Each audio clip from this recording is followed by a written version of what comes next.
केजरीवाल की मुश्किल बढ़ाने के लिए पहले तो बीजेपी में किरण बेदी आई। अभी आप इसी से जूझ रही थी कि पार्टी के संस्थापक और संरक्षक शांति भूषण ने आरोपों के धमाके शुरू कर दिए। एक तरफ किरण बेदी की तारीफ तो दूसरी तरफ केजरीवाल पर सीधा निशाना। नहीं कहना जी, वो खिलाई तो हुई है।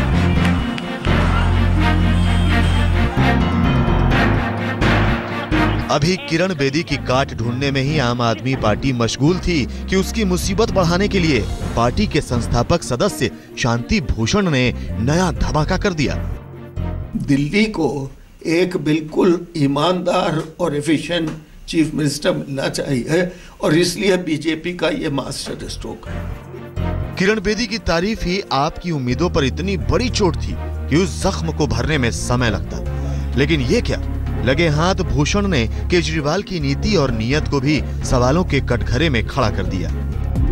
उसका है कि सबको कंसल्ट कर ले, लेकिन उसके बाद फैसला अकेला खुद ले। और मैं तो जब जब किसी भी ऑर्गेनाइजेशन में रहा हूँ जहां तक मुझको फुल पावर नहीं। केजरीवाल ने कहा। हाँ, अब शाजिया ने कहा है कि कल्ट उन्होंने बना ली, जैसे रिलीजियस लीडर्स बनाते हैं कि बस केजरीवाल लोग बस जपें। अगर पिछले साल आपने मुझसे ये सवाल पूछा होता तो मैं केजरीवाल को नंबर 1 पे रखता। इस बार 3 पे। लेकिन केजरीवाल लगता है कि रास्ते से भटक गए। एक बात तो इन्होंने सारे देश में चुनाव को मना कर दिया, कहीं नहीं लड़ेंगे, सिर्फ दिल्ली में। तो इस सबसे लगता है कि इनको ये हो गया कि भाई दिल्ली में मुख्यमंत्री मैं फिर से बनता हूँ किसी तरह से।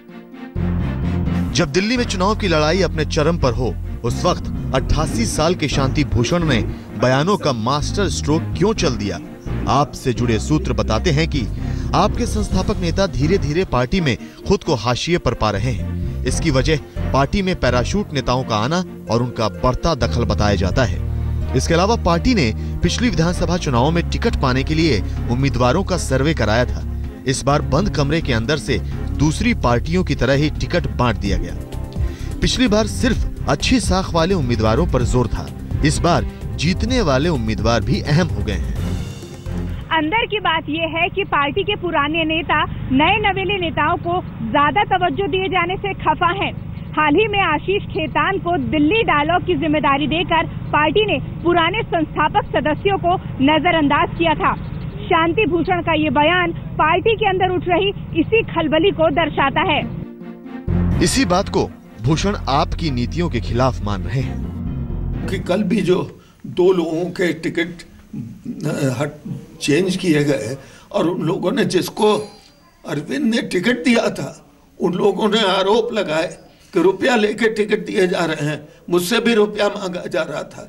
तो आपने ऐसे लोगों को टिकट दिया क्यों था कि जो आपके ऊपर आज ये आरोप लगा रहे हैं। शांति भूषण ने केजरीवाल और किरण बेदी को एक ही तराजू में तौला।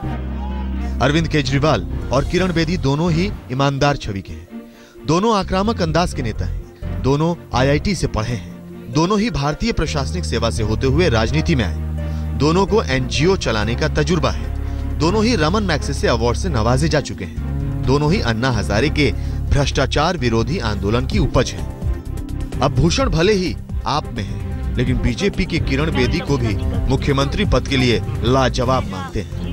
मुझे लगता है कि अगर किरण बेदी मुख्यमंत्री होती हैं तो ईमानदार और एफिशिएंट सरकार दिल्ली को मिलेगी। शांति भूषण के एक बयान ने दिल्ली की चुनावी सियासत में ऐसी गर्मी ला दी कि कईयों के चेहरे पर पसीने छलकने लगे, तो विरोधियों को भी अपने लिए संभावनाओं के दरवाजे खुलते दिख रहे हैं।